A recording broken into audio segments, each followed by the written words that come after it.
This will just be a very brief video,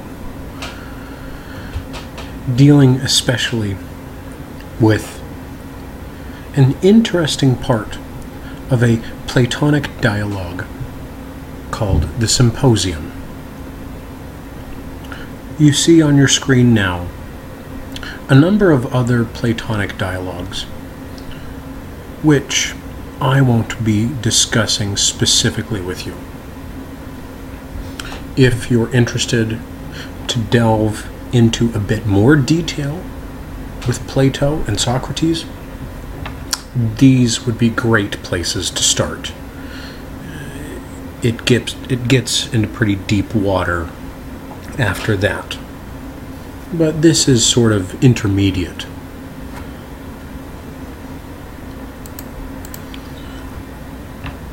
What I would like to mention first is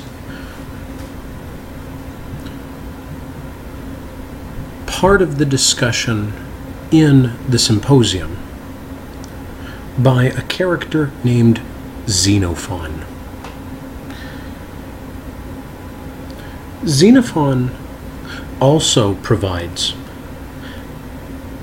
some of the other texts which round out a picture of Socrates' life and philosophy.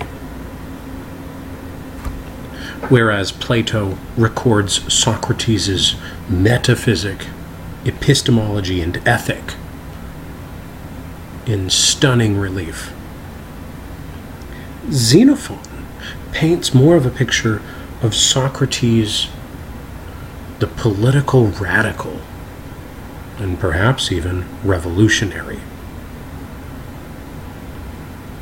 which is perhaps also why it is that Socrates ends up executed. But in this text, written by Plato, Xenophon is a mere character. Before we get into it, I'd also like to mention the title of the real historical author, Xenophon's text about the life of Socrates, called either the Memorabilia or Recollections of Socrates.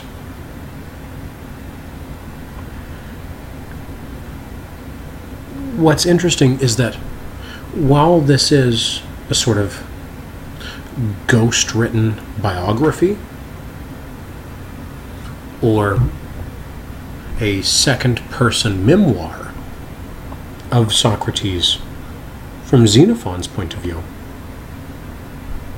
it also makes reference to Socrates' epistemology of anamnesis, which we had discussed before, which is that what we know from memory, specifically memory from a past life, or recollection.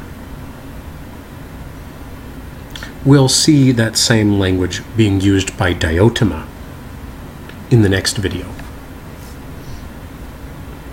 But here, briefly, I wish to relate the story of Xenophon's monster. The participants in the dinner drinking party are having a competition for who can describe the nature of love the best. These people haven't invented beer pong yet, so they have to entertain themselves some way or another as they're getting deeper and deeper in their cups.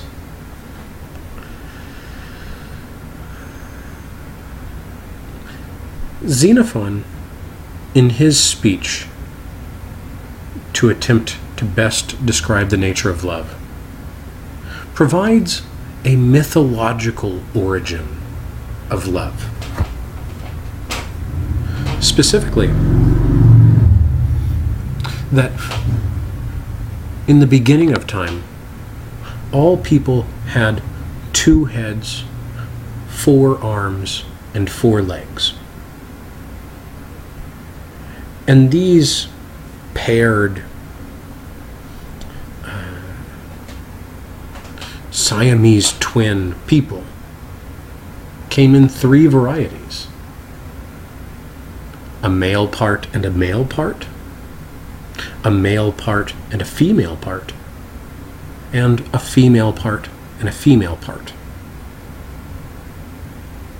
And so these dual people eventually became so powerful that Xenophon describes they threatened the gods themselves. And so the gods split them up, dividing them in half. And that's the reason why, for all time, people are always looking for their soul mate, the one who completes them or makes them whole, the one they can't live without, their other half. And in Xenophon's mythological terms, for some people, this is a person of the opposite sex, and for some people, it's a person of the same sex, which provides us a clue to the ancient Greek culture and society's opinion on homosexuality, which is that it's divine, that simply the gods make some people gay. And this is as it should be. It's not dirty or immoral. It's God's plan.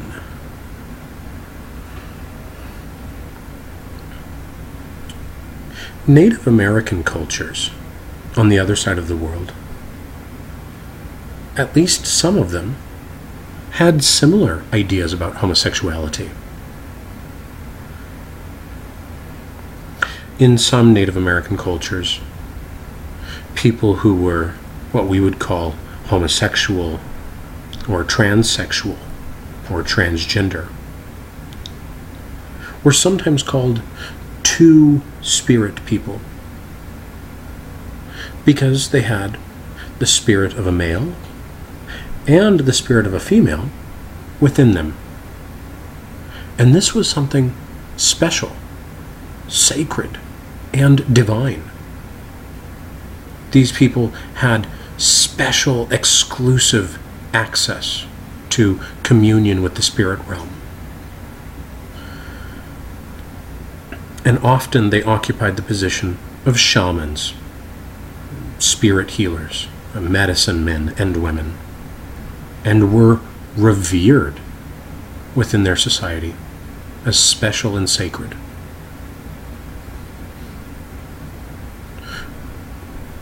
Turning back to the ancient Greeks, Socrates himself expressed bisexual affections and romantic persuasions regularly. For this ancient Greek culture, homosexuality is perfectly accepted. It's not in the least outside the norm. Which should go to indicate to us that our particular culture's view of homosexuality is not universal, but rather specific and particular to us. The way we do or don't adequately deal with the existence of homosexuality or transgender people isn't the only possible way that a culture can interact with those lived human experiences.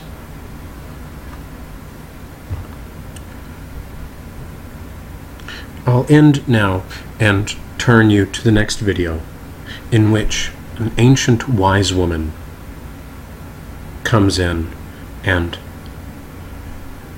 shows Socrates and his friends how she thinks love can be best understood, and will attempt to determine if she has any ancient wise woman wisdom